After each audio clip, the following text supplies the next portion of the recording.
reviens sur une thèse à laquelle je tiens beaucoup actuellement, c'est l'oralité.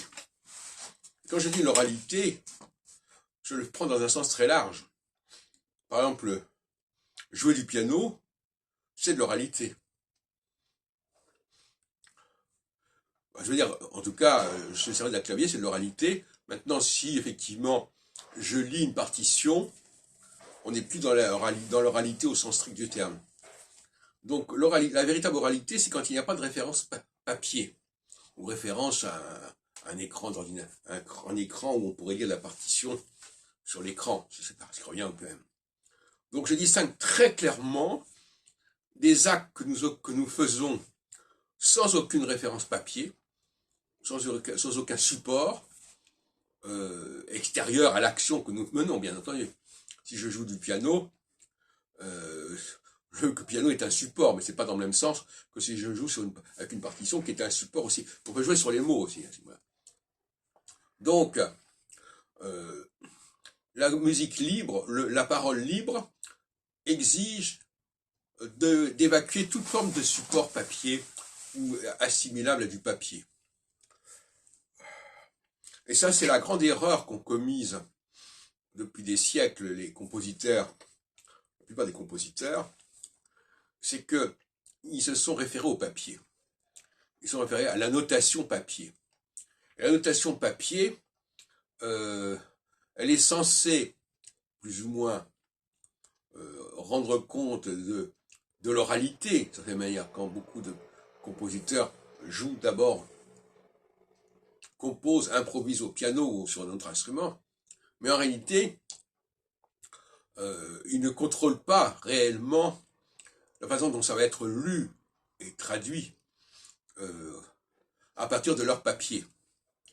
Parce que là, ce n'est plus non plus la même oralité. Une oralité qui dérive du papier, c'est pas une oralité qui est libre et qui est émancipée du papier et qui ne passe pas par le papier. Donc, je suis pour un renouveau, une renaissance de la musique, mais aussi de la parole. On sait à quel point l'improvisation est malmenée aujourd'hui. À la radio, par exemple, qui se prête plus facilement au trucage que la télévision, le nombre de personnes qui lisent des textes est considérable. Et donc on le sent d'ailleurs plus ou moins. Mais ça n'est pas un vrai français. C'est un français de façade. Même si ça utilise la langue française, évidemment. Mais la langue française, elle n'existe pas en dehors de son oralité. Dès qu'on passe de l'oralité à l'écrit, ou à la lecture de l'écrit, c'est un français de deuxième ou troisième main. Ce n'est plus le bon français, le vrai français. The right French. Comme je disais tout à l'heure l'autre jour sur Right God. Donc, il faut être dans l'enregistrement, il ne faut pas être dans la notation. Donc, un compositeur, aujourd'hui, doit se contenter de produire lui-même sa musique.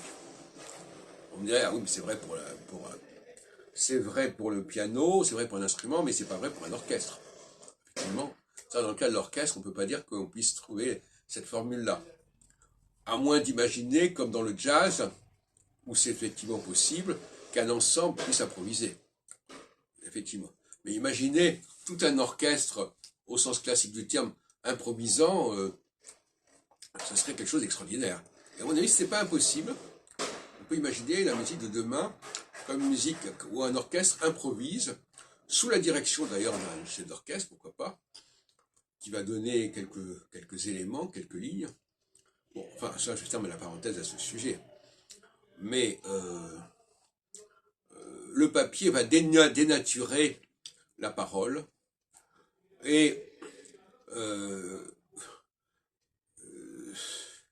je dirais que le papier va dénaturer la parole, va dénaturer aussi la parole musicale, parce que comme vous avez bien compris, pour moi l'oralité c'est à la fois l'oralité quand je parle, mais c'est l'oralité quand je joue du piano.